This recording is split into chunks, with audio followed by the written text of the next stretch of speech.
Channel امام عصر دعوت انسانیت 30 تاریخ ہے 2020 اور آج ہم سورہ توبہ کی آیت نمبر 25, 26 اور 27 کی تلاوت کا شرف حاصل کریں گے۔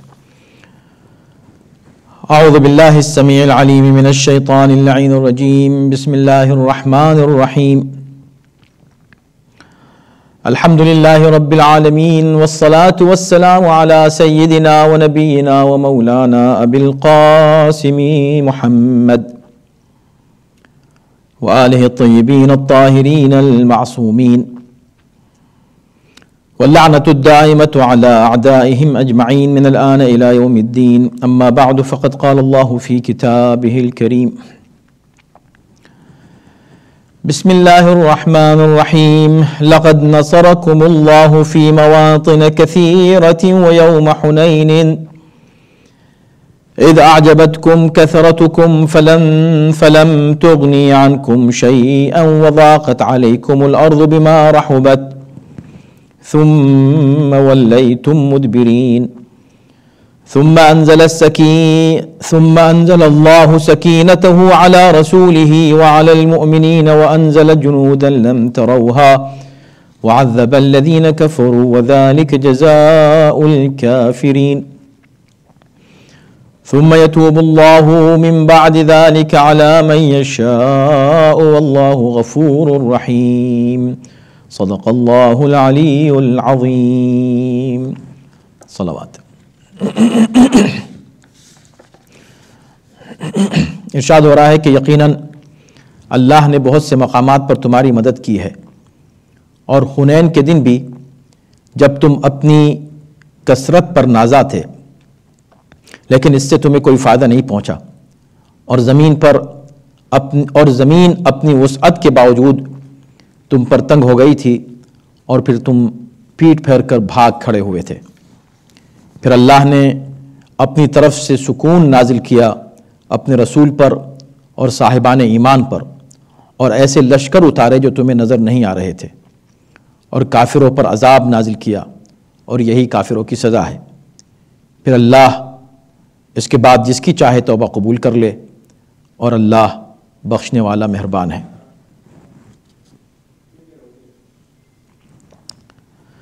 عزیزان محترم، اس درس کا یہ سلسلہ کچھ عرصے کے لیے رک گیا تھا اس کووڈ-19 کی وجہ سے، اور چونکہ فوری طور پر اس کا انتظام نہیں ہو سکا تھا، اور تمام پروگرامز IC کے بند ہو گئے تھے سینٹر میں۔ اس طرح تو جو ہے آن لائن سارے پروگرام چلتے رہے علاوہ تفسیر کے۔ اب تفسیر کا سلسلہ ہم نے پھر شروع کیا ہے، ابھی پروگرامز IC کے پورے سٹارٹ نہیں ہوئے ہیں۔ انشاءاللہ امید ہے کہ حالات کچھ بہتر ہو رہے ہیں، اور جلد ہی ہم پھر دوبارہ مل جل کر بیٹھ کر یہاں عبادتوں کا اپنا سلسلہ جاری رکھ سکیں گے۔ البتہ یہ درس چونکہ صبح کے وقت ہوتا ہے، نماز فجر کے بعد کا اس کا وقت ہے، اور اب کوارنٹین کی وجہ سے چونکہ ہم نماز جماعت تو نہیں ادا کر سکتے آن لائن، اور نہ ہی آپ لوگ ناشتے کا لطف لے سکتے ہیں آن لائن، تو دونوں باتیں جب نہیں ہیں تو کوئی وجہ نہیں تھی کہ ہم اس کو اتنے ارلی مارننگ رکھیں، اس لیے ہم نے 11:30 بجے کا وقت رکھا ہے۔ یہ کچھ عرصے وقت رہے گا، اور ہم دیکھیں گے کہ اس کے بعد انشاءاللہ جب حالات بالکل ٹھیک ہوں گے تو ہم شاید واپس اسی وقت پر یہ سلسلہ شروع کر دیں گے انشاءاللہ۔ پروردگار انشاءاللہ آپ سب کو محفوظ رکھے ہر بلا سے، ہر آفت سے، مخصوصاً اس وائرس سے جو کرونا وائرس اور یہ وبا پھیلی ہے۔ خدا عالم آپ سب کو اور تمام بلکہ انسانوں کو اللہ اس مصیبت سے جلد بچا لے۔ اللہ مدد فرماتا ہے، اللہ کی مدد نازل ہوتی ہے، لیکن شرط یہی ہے کہ انسان اللہ سے لو لگائے، اللہ کی اطاعت کرے، رسول کی اطاعت کرے۔ اللہ اور رسول کی اطاعت کے نتیجے میں انسان کے لیے آسانیوں کے دروازے کھل جاتے ہیں۔ وَمَن يَتَّقِ اللَّهَ يَجْعَلْ لَهُ مَخْرَجًا، جو اللہ سے ڈرتے ہیں، تقوی اختیار کرتے ہیں، ان کے لیے نکلنے کے راستے اللہ کھول دیتا ہے۔ یہی وہ بات ہے جو آج کی آیتوں میں ہم بیان کرنے والے ہیں۔ ان آیتوں میں اللہ نے یہی بات فرمائی ہے اور اسی حقیقت کو واضح کیا ہے کہ اگر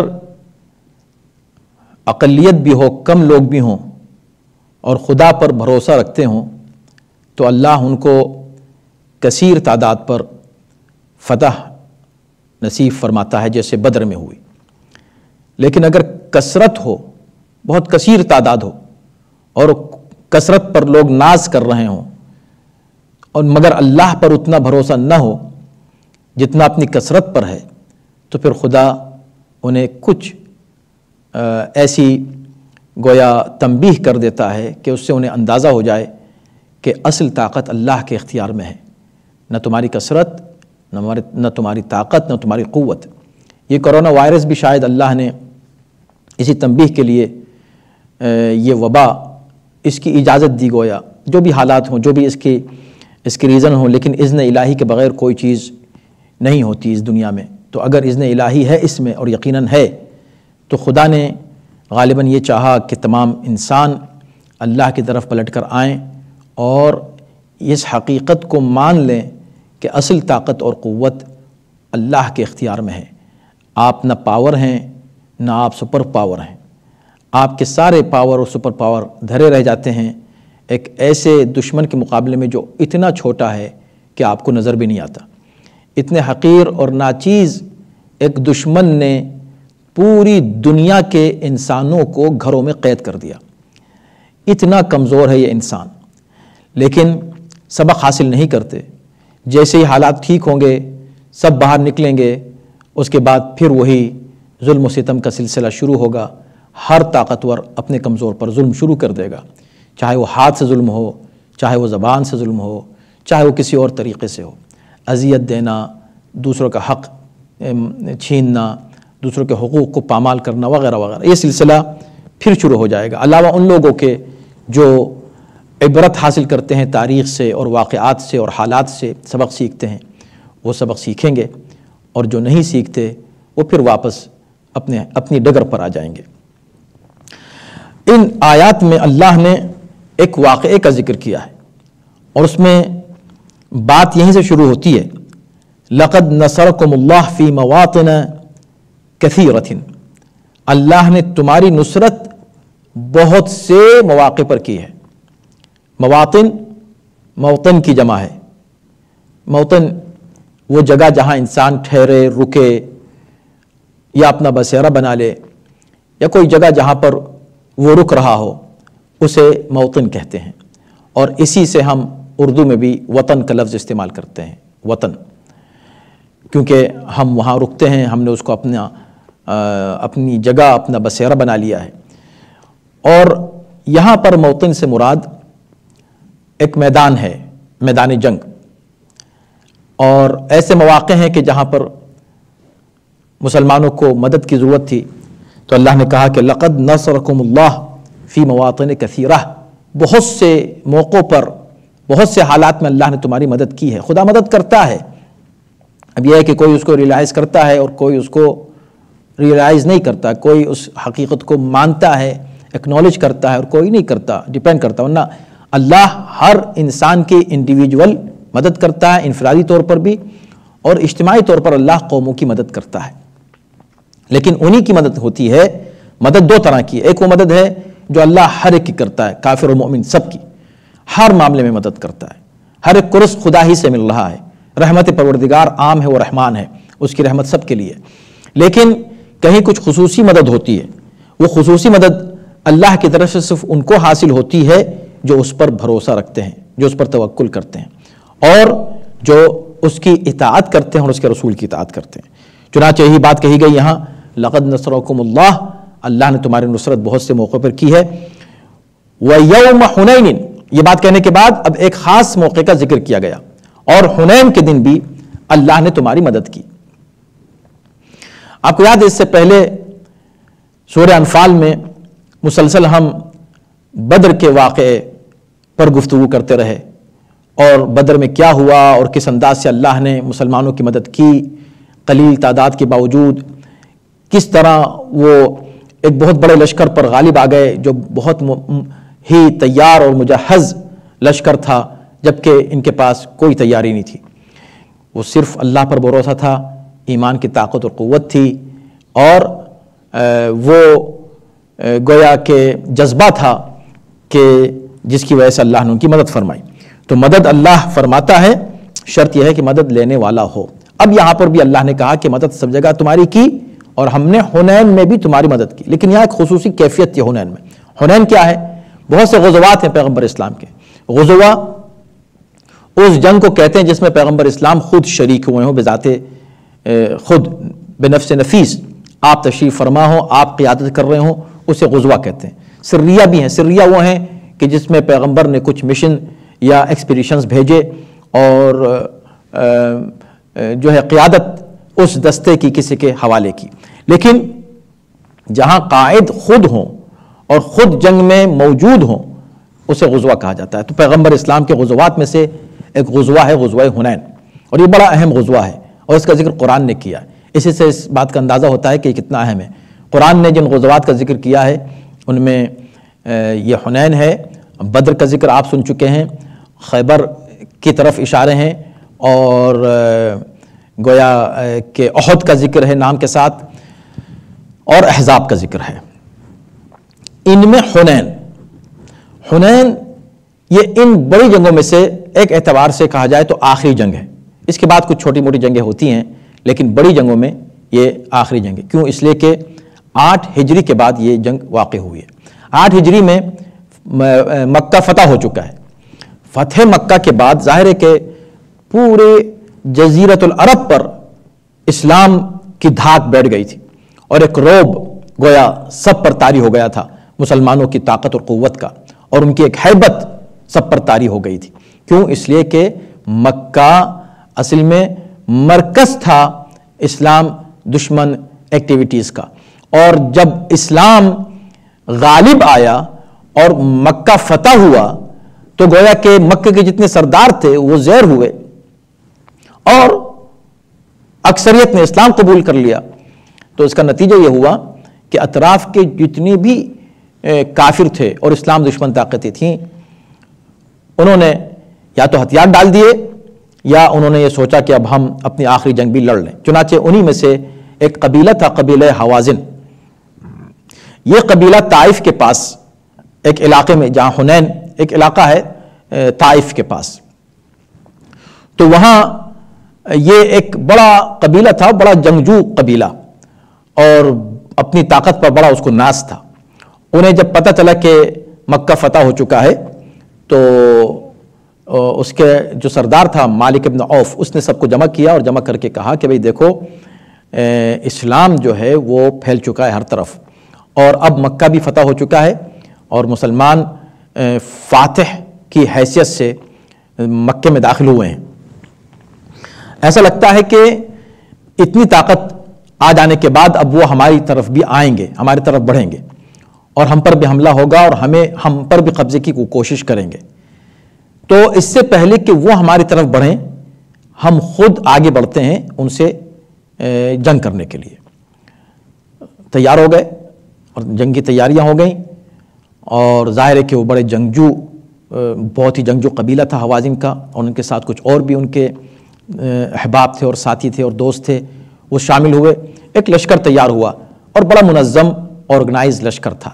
بہت بڑی تعداد نہیں تھی لیکن منظم بہت تھا، اور جنگجو تھے، اور یہاں تک کہ ان کا کہنا یہ تھا کہ ابھی تک محمد کا صلی اللہ علیہ وسلم مقابلہ کسی ایسے قبیلے سے نہیں ہوا ہے جو جنگ کے خصوصیات جس کے اندر پائی جاتی ہوں۔ تو یہ اب ان کا مقابلہ جب ہم سے ہوگا تو ان کو پتہ چلے گا۔ باہر کے پیغمبر اسلام کو جب معلوم ہوا کہ قبیلہ حوازن نے یہ تیاریاں کی ہیں تو پیغمبر اسلام نے بھی حکم دیا اپنے لشکر کو کہ تم بھی چلو اس طرف، حنین کی طرف، اور جا کر ہم ان کا مقابلہ کرتے ہیں۔ ادھر قبیلہ حوازن آ کر حنین میں اس نے پڑاؤ ڈالا لشکر نے، اور جنگی جو گویا اسٹریٹجیز ہیں، حکمت عملی، ان کے مطابق انہوں نے پوری پلاننگ کی کہ مسلمان جب آئیں گے تو ہم ان کا کیسے مقابلہ کریں گے۔ چنانچہ پیغمبر اسلام اپنے لشکر کے ساتھ، اب لشکر مسلمانوں کا بہت بڑا لشکر تھا، اتنا بڑا لشکر کبھی مسلمانوں کا جمع نہیں ہوا تھا، یعنی جب فتح مکہ کے موقع پر یہ مسلمان جمع ہوئے ہیں مکے میں داخل ہونے کے لیے، تو اس موقع پر یہ سب سے بڑا لشکر تھا مسلمانوں کا، 10,000 کا لشکر۔ اب یہ جو حنین کا واقعہ ہوا ہے یہ فتح مکہ کے فوراً بعد ہوا ہے، تو فتح مکہ کے بعد وہ جو 10,000 کا لشکر تھا اس میں مزید اضافہ ہوا 2,000 کا، کیوں؟ اس لیے کہ 2,000 مکے کے وہ کافر مسلمان ہوئے، اس طرح 12,000 کا لشکر بنا۔ یہ 12,000 کا لشکر روانہ ہوا قبیلہ حوازن سے مقابلے کے لیے۔ اب قبیلہ حوازن ایک قبیلہ تھا، کوئی بہت بڑا علاقہ بھی نہیں تھا، کوئی بہت بڑا قبیلہ بھی نہیں تھا، لیکن ہاں اس میں کوئی شک نہیں کہ طاقتور تھے اور منظم تھے اور جنگجو تھے، لیکن اس کے باوجود کہاں ان کی مختصر سی تعداد اور کہاں مسلمانوں کا 12,000 کا لشکر۔ تو جب یہ لشکر چلا تو صرف لشکر، یہ مسلمان اپنے لشکر کو دیکھ کر، اپنی تعداد کو دیکھ کر گویا کہ اتنا فخر کر رہے تھے اور گویا کہ اتنا ایک طرح کے غرور ان میں آ گیا تھا کہ ہم تو کثیر ہیں تعداد میں، ہم کو کون شکست دے سکتا ہے، اور اس لشکر کی حیثیت کیا ہے جس کے مقابلے ہم جا رہے ہیں۔ تو اسی کی طرف قرآن اشارہ کر رہا ہے، وَيَوْمَ حُنَيْنٍ، ہم نے تمہاری مدد حنین کے موقع پر بھی کی، اِذْ أَعْجَبَتْكُمْ كَثْرَتُكُمْ، تمہاری کثرت نے تمہیں گھمنڈ میں ڈال دیا تھا، تم کو ناز بہت تھا اپنی کثرت کے اوپر کہ ہم تو تعداد میں بہت زیادہ ہیں۔ فَلَمْ تُغْنِ عَنْكُمْ شَيْئًا، لیکن تمہاری اس کثرت نے تمہیں کوئی فائدہ نہیں پہنچایا۔ اس کا مطلب کیا ہوا؟ فائدہ نہیں پہنچایا، اس کا مطلب ہے کہ وہ جو سوچ رہے تھے کہ بھی ہم جائیں گے اور بہت جلدی سے ہم جنگ کو فتح کر لیں گے اور بس ہم کو مال غنیمت ملے گا، ہم واپس آئیں گے، وہ نہیں ہوا۔ یہ لوگ جیسے ہی پہنچے، فجر کی نماز کا وقت آیا اور یہ لوگ مصروف ہوئے نماز کے فوراً اسی موقع پر، فجر کے آس پاس اور بلکہ اس سے کچھ پہلے، حوازن کے لشکر نے ان پر تیروں سے حملہ کر دیا، ہر طرف سے تیروں کی بارش آنے لگی۔ وہ جو پہلا دستہ تھا سامنے کا دستہ، جب اس کے اوپر تیروں کی برسات ہوئی تو وہ فوراً پیچھے کو پلٹا، وہ پلٹا تو اس سے پیچھے جو دستہ تھا وہ پلٹا، اس طرح پورا 12,000 کا لشکر منہزم ہو گیا۔ منہزم یعنی فرار پر مجبور ہو گیا، سب کے سب بھاگ نکلے، بھاگ کھڑے ہوئے۔ یہ الفاظ ہمارے نہیں، بھاگ کھڑے ہوئے، یہ قرآن کے الفاظ ہیں۔ فَلَمْ تُغْنِ عَنْكُمْ شَيْئًا، تمہیں کوئی فائدہ تمہاری کثرت نے نہیں پہنچایا۔ کثرت پہ کبھی ناز مت کرنا، تمہیں کثرت نے کوئی فائدہ نہیں پہنچایا۔ وَاقَتْ عَلَيْكُمُ الْأَرْضُ بِمَا رَحُبَتْ، یہ زمین اپنی پوری وسعتوں کے باوجود تمہارے لیے تنگ ہو گئی۔ یہ تنگ تو بھاگنے والے کے لیے کیسے ہوگی؟ وہ تو بھاگ رہا ہے، لیکن اتنا خوف طاری ہوا، اس طرح وہ بھاگے، اتنا بڑا لشکر 12,000، کہ یہ زمین ان کے لیے تنگ ہو گئی۔ ثم ولیتم مدبرین، پھر تم پیٹ پھیر کر بھاگ کھڑے ہوئے۔ یہ قرآن کے الفاظ ہیں، ولیتم، بھاگ کھڑے ہوئے، مدبرین، اپنی پیٹ پھیر کر۔ یعنی ایسا نہیں تھا کہ کوئی اسٹریٹجی تھی، کبھی اسٹریٹجی میں، چونکہ ہم سورہ انفال میں پڑھ چکے ہیں کہ ایک موقع پر اس بات کی اجازت ہے کہ آپ میدان جنگ میں تھوڑا پیچھے ہٹ جائیں، اگر اسٹریٹجی ہے آپ کے پیچھے ہٹنے کی، تو آپ پیچھے ہٹ رہے ہیں، ہٹ کے کوئی ایک گویا کہ آپ کوئی ایسی اسٹریٹجی اپنا رہے ہیں، کوئی حکمت عملی ہے آپ کی جنگی حکمت، جس کو آپ یوز کر کے دشمن پہ دوبارہ حملہ کرنا چاہ رہے ہیں، تو آپ نے پیترا گویا کہ کاٹا، ادھر سے نکلے، ادھر گئے، ادھر سے گئے، ادھر تھوڑا سا پیچھے بھی ہٹ گئے، تھوڑا سا آگے چلے گئے۔ یہ جنگ کا اگر طریقہ آپ جنگ کے لیے کر رہے ہیں تو صحیح ہے، لیکن نہیں، جان بچانے کے لیے، جان بچانے کے لیے وہ بھی پیٹ پھیر کر بھاگنا، یہ گناہ عظیم ہے، یہ بڑا گناہ ہے، اور اتنا سخت گناہ ہے کہ اس کے لیے اللہ نے لفظ غضب استعمال کیا ہے۔ آپ توجہ کیجئے گا، لفظ غضب سورہ انفال اگر آپ کو یاد ہے آیت نمبر 16 میں وَمَن يُوَلِّهِمْ يَوْمَئِذٍ دُبُرَهُ إِلَّا مُتَحَرِّفًا لِقِتَالٍ أَوْ مُتَحَيِّزًا إِلَى فِئَةٍ فَقَدْ بَاءَ بِغَضَبٍ مِّنَ اللَّهِ، جو شخص میدان چھوڑ کر بھاگے فَقَدْ بَاءَ بِغَضَبٍ مِّنَ اللَّهِ، اللہ کے غضب کا وہ نشانہ بن جاتا ہے، اللہ کے غضب کا وہ مستحق ہو جاتا ہے۔ غضب الہی، ظاہر سی بات ہے کہ اللہ کا غضب جس پر نازل ہو اس کا کیا حال ہوگا۔ آپ سورہ حمد میں روز پڑھتے ہیں کہ ہمیں ان سے کوئی تعلق نہیں جن پر اللہ کا غضب نازل ہوا، غیر المغضوب علیہم ولا الضالین، مغضوب علیہم سے ہمارا کیا تعلق، ہم تو انعمت علیہم کے ساتھ رہنا چاہتے ہیں، مغضوب علیہم کے ساتھ نہیں۔ تو خدا یہ کہہ رہا ہے کہ جو بھاگ جائے، فرار کر جائے میدان سے، اس کا تعلق ان لوگوں سے ہے جو مغضوب علیہم ہیں، اور اگر پتہ چل جائے کہ یہ کبھی بھاگے ہیں تو بات ختم، فیصلہ وہیں ہو جاتا ہے۔ اب ہم کیوں ان کے ساتھ رہیں کہ جو کبھی میدان جنگ سے بھاگے ہیں؟ ابھی آپ کا مسلمانوں، یہ آپ کی ذمہ داری ہے کہ آپ یہ دیکھیں کہ اتنی جنگیں ہوئے، ان جنگوں میں کوئی وہ تو نہیں بھاگا جس کو آپ رہبر مان رہے ہو، لیڈر مان رہے ہو۔ بھئی کیوں مانے لیڈر؟ وجہ کیا ہے؟ غضب الہی نازل ہوتا ہے، کہا نہیں وہ تو اللہ نے معاف کر دیا تھا۔ یہ بات صحیح ہے۔ اب آئیے سنیے آگے کی آیتیں سنیے، اللہ نے معاف کر دیا تھا، کیسے معاف کیا تھا، یہ بھی ایک موضوع ہے۔ تو خدا یہاں یہ کہہ رہا ہے کہ تم بھاگ نکلے، حنین کا واقعہ ہے، بدر کا واقعہ الگ ہے، احد کا الگ ہے، احزاب کا الگ ہے، ہر جگہ بھاگنے کا ذکر قرآن نے کیا ان لوگوں کے لیے کہ کچھ لوگ بھاگے ہیں، اور ان کا انداز کیا تھا وہ سب موجود ہے۔ اب آئیے دیکھیے ثم آیت نمبر 26 ثم انزل اللہ سکینتہ علی رسولہ وعلی المؤمنین، پھر اللہ نے اپنا سکون، تسکین نازل فرمائی اپنے رسول پر اور مؤمنین پر۔ وَأَنزَلَ جُنُودًا لَمْ تَرَوْهَا، اور ایسے لشکر نازل کیے جس کو تم دیکھ نہیں پا رہے تھے، اور کافروں کو اللہ نے پھر خوب سزا دی، اور اسی طرح ان کو سزا دی جاتی ہے۔ یہ بات کہہ دی گئی۔ تو بھاگنے کے بعد، بھاگے کیوں؟ اس لیے کہ پریشان تھے، حیران و پریشان، گھبراہٹ میں بھاگ نکلے۔ اللہ نے سکینہ نازل کیا، سکینہ یعنی سکون، تسکین، قلب مطمئن، اضطراب نہیں۔ جہاں اضطراب ہو وہاں سکون نہیں ہوتا۔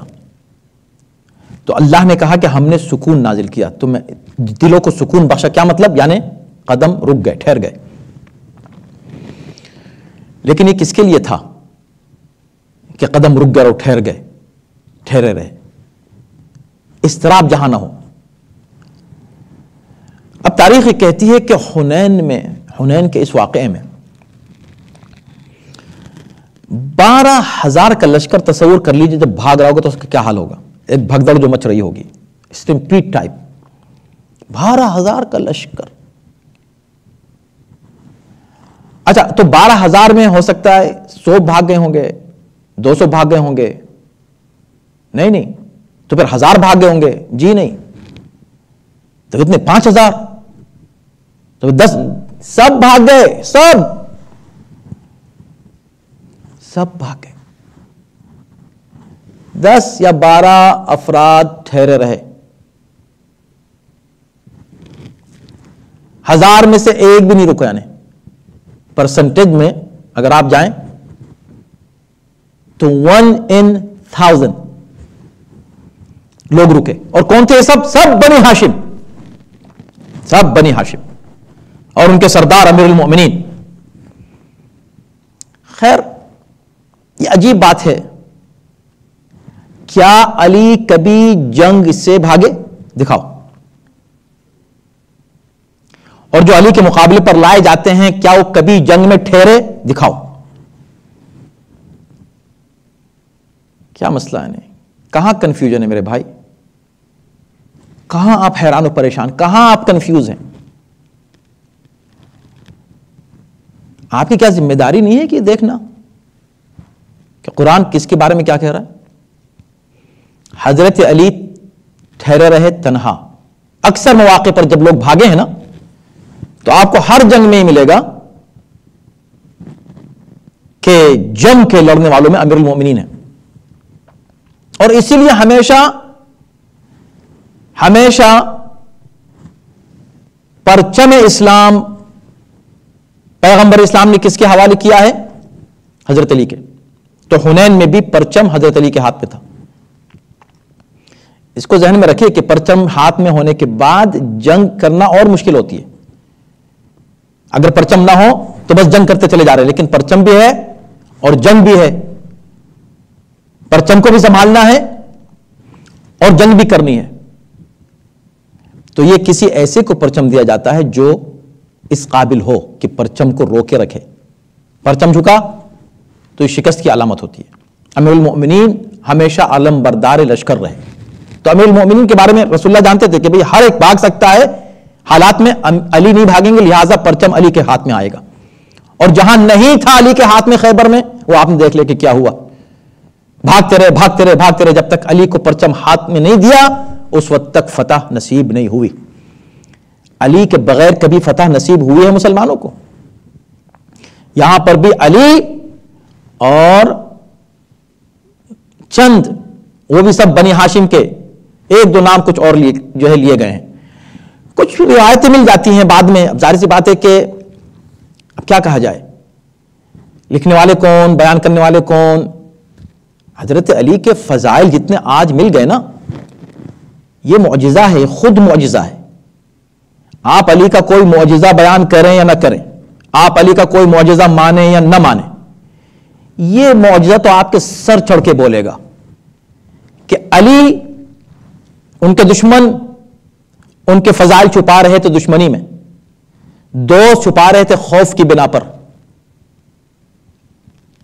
پوری دنیا ان کے فضائل چھپا رہی تھی. نہ صرف فضائل چھپائے جا رہے تھے، اس کے برعکس جھوٹی روایات اور جھوٹی حدیثیں بیان کی جا رہی تھیں علی کے فضائل کو کم کرنے کے لیے. علی کی جتنی فضیلتیں تھیں جھوٹی روایات پیش کی جا رہی تھیں ان فضیلتوں کو دوسروں کے ساتھ چسپاں کرنے کے لیے.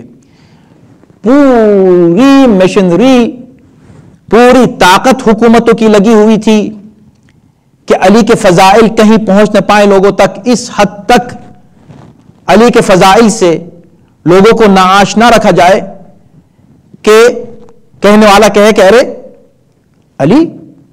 علی کی شہادت، علی مارے گئے جو ہے مسجد میں، وہ مسجد میں کیا کر رہے تھے؟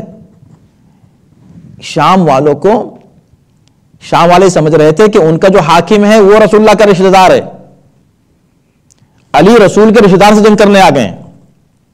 اب سوچ لیں تو کیسا پروپیگنڈا، کتنی کوششیں، کتنی کاوشیں علی کے فضائل کو کم کرنے، دبانے. لیکن اس کے باوجود آج علی سے زیادہ کسی کے فضائل نہیں ہیں. کسی کے فضائل ابھی بھی کتابوں میں، سب کی تمام مسلمانوں کی کتابوں میں علی سے بڑھ کر کسی کے فضائل نہیں ہیں. جتنی روایات اور احادیث ہیں کچھ بھی کر لیجئے، علی سے زیادہ روایات نہیں ہیں. ہر وہ کمی کہ جو دوسروں میں تھی اس کو لیول کرنے کی تو کوشش کی گئی ہے، لیکن کسی کی مجال نہیں ہوئی کہ اس کمی کو علی کی طرف منسوب کر دے. مثلا بھاگنے کا، فرار کرنے کا پڑھیں نا.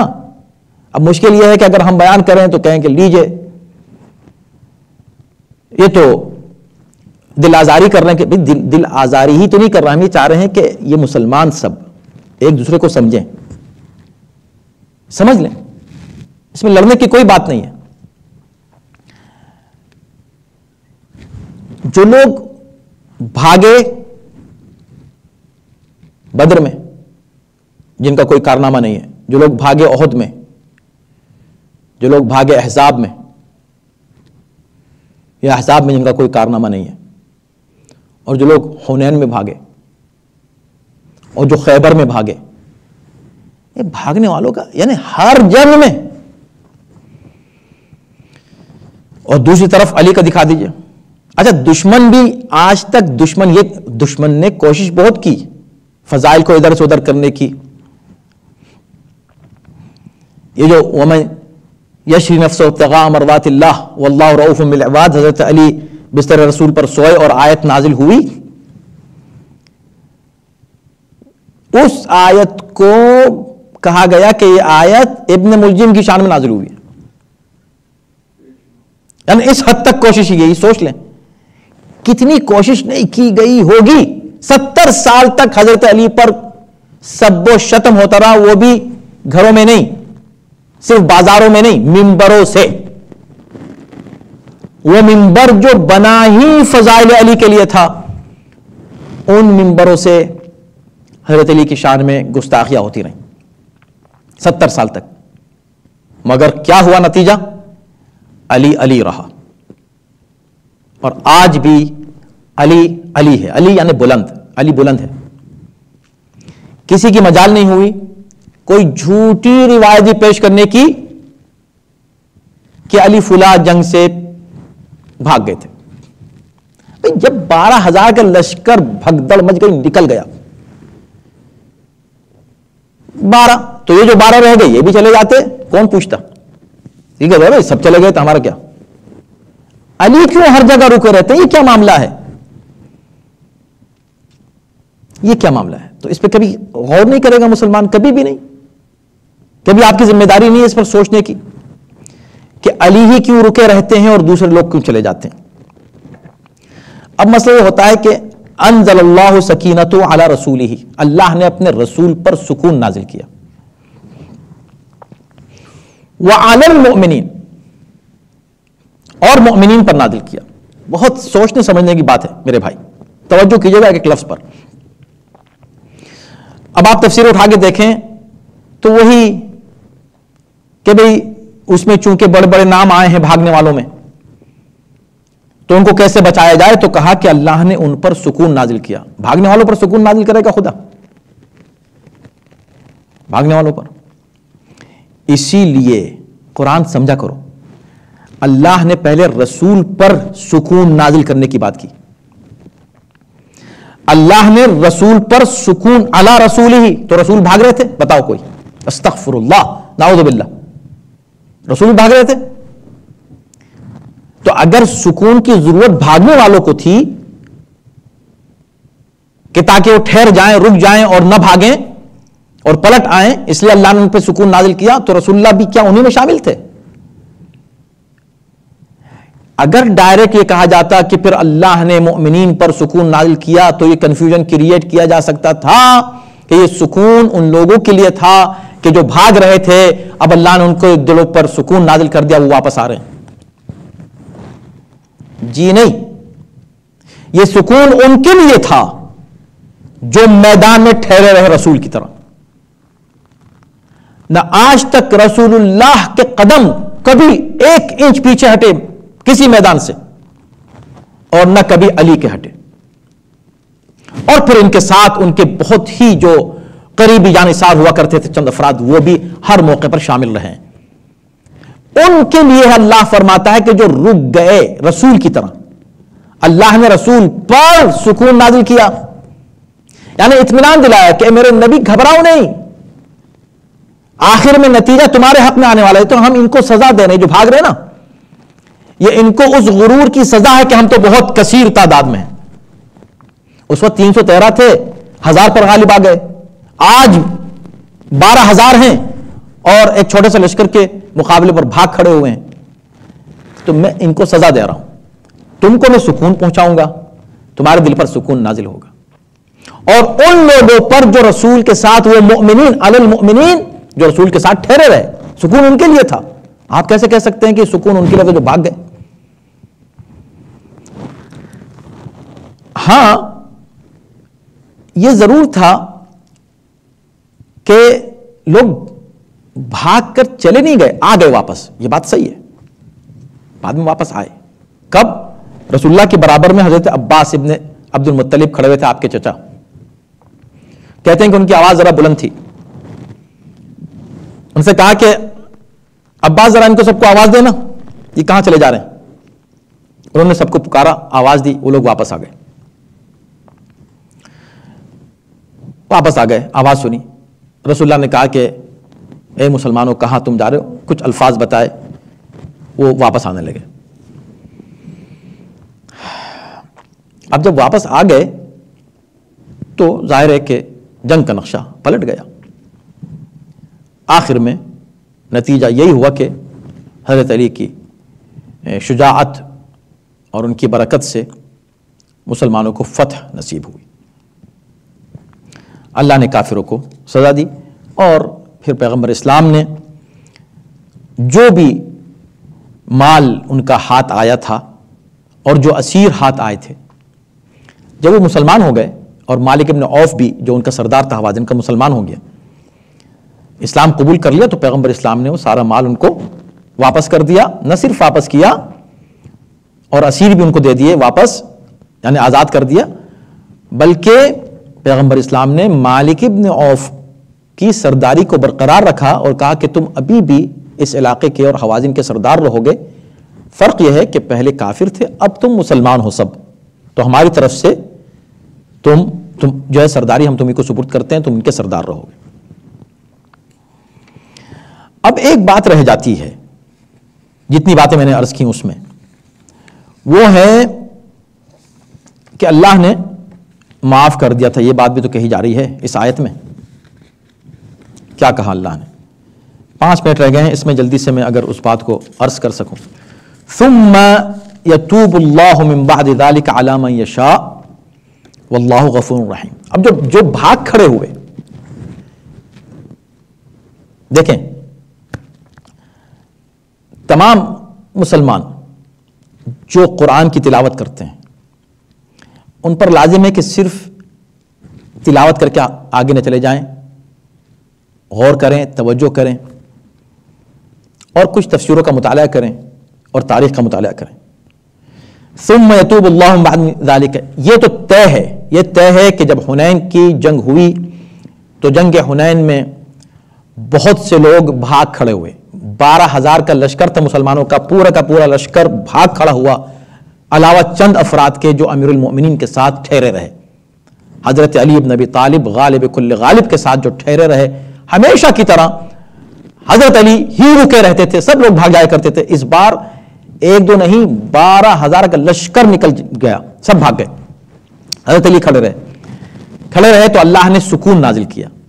یہ جو سکون نازل کیا جو آیت نمبر 26 میں سورہ توبہ کی بیان کیا جا رہا ہے، یہ سکون علی رسولہ وعلی المؤمنین، رسول پر نازل کیا اور مؤمنین پر. تو رسول کا ذکر کرنے کا مطلب کیا تھا کہ تاکہ کوئی یہ نہ سمجھے کہ بھاگنے والوں پر سکون نازل کیا جا رہا ہے. یہ تسکین رسول کے لیے تھی، اور مؤمنین، کون سے مؤمنین؟ جو رسول کے ساتھ ٹھہر گئے تھے، ورنہ پھر اس کا مطلب یہ ہوگا کہ اگر بھاگنے والوں کے لیے سکون تھا تو رسول کے لیے کیوں سکون نازل ہو رہا ہے؟ ان کو سکون کی کیا ضرورت تھی؟ اس کا مطلب یہ کہ یہ مسئلہ وہ نہیں تھا بھاگنے والوں والا سکون، نہیں کہ بھاگنے والے کو سکون مل جائے ٹھہر جائے، وہ والا. رسول کو سکون جیسا رسول کے لیے تسکین، ایسے ہی ان ٹھہرنے والوں کے لیے. مگر کیا جو بھاگ گئے اور پھر وہ واپس آ گئے، اللہ نے ان کو معاف کر دیا؟ یہ ہے سوال. پہلے تو تلاش کیجئے کہ کون کون بھاگا. ایمانداری سے کیجئے، نہ ان کی سنیے نہ ان کی سنیے نہ میری سنیے.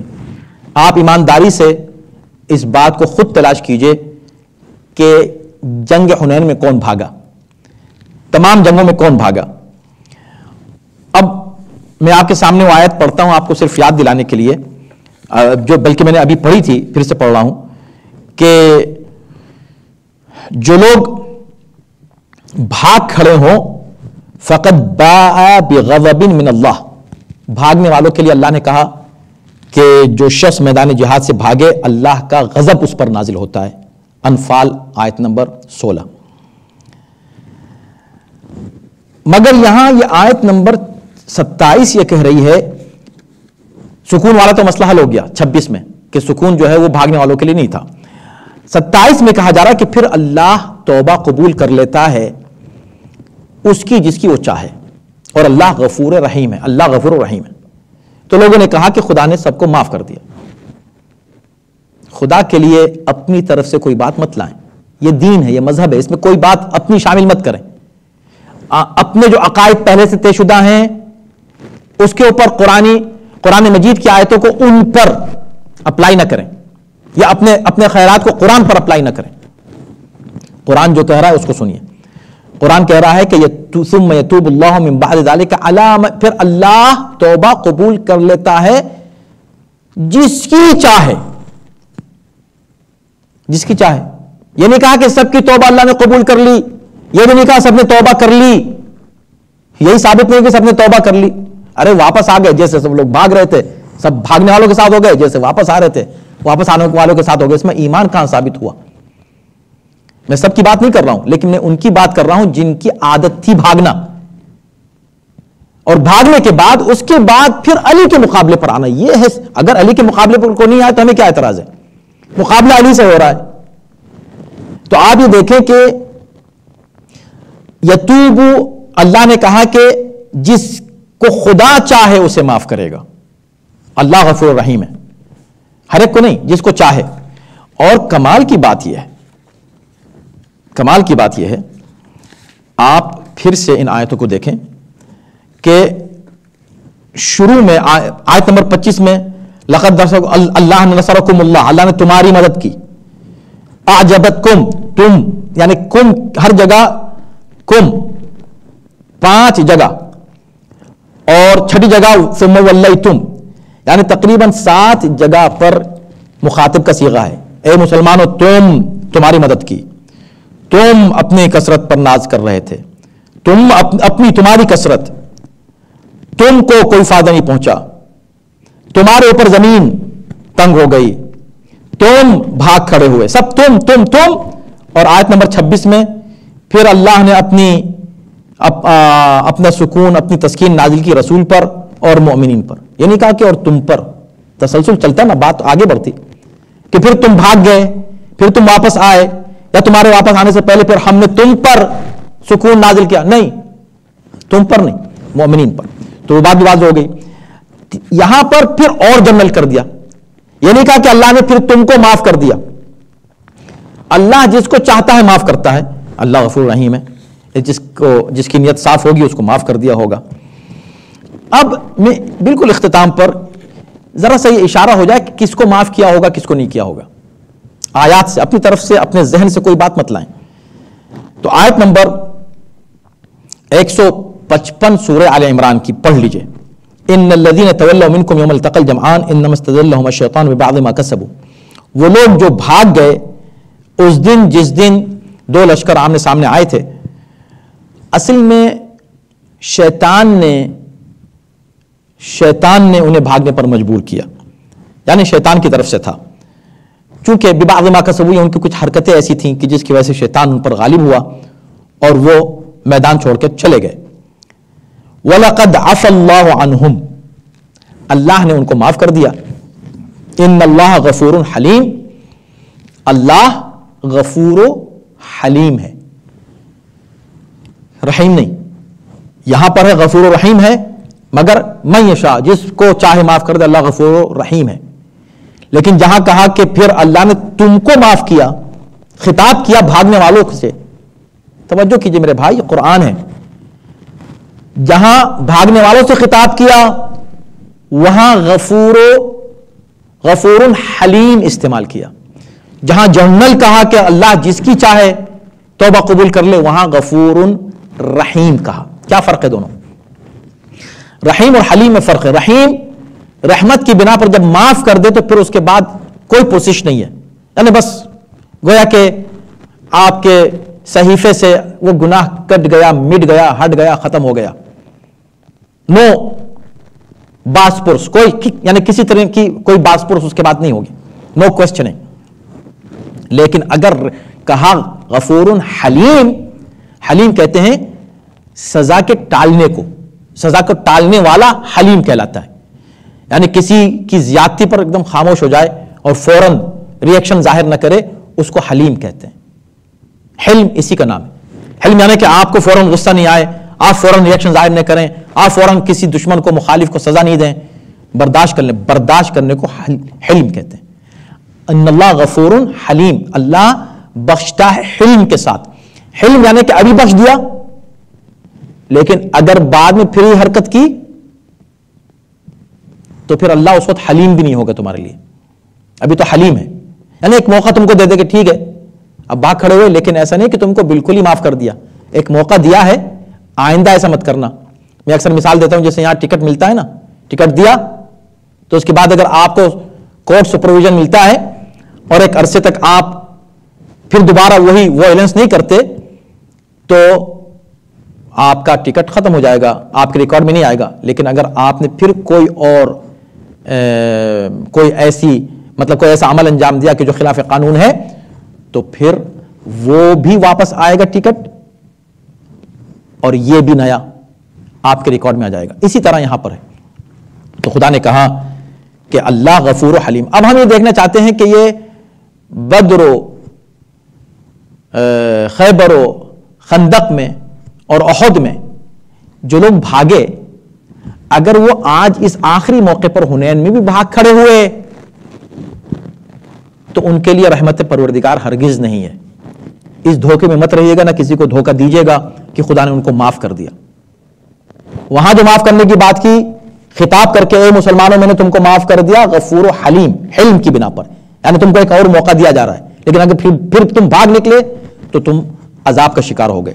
اور یہی بات یہاں پر آیت نمبر 26 میں کہی گئی ہے کہ اللہ نے اس کے بعد جو ہے وہ گویا کہ سزا بھی دی ہے. اور اللہ اسی طرح سزا دیا کرتا ہے.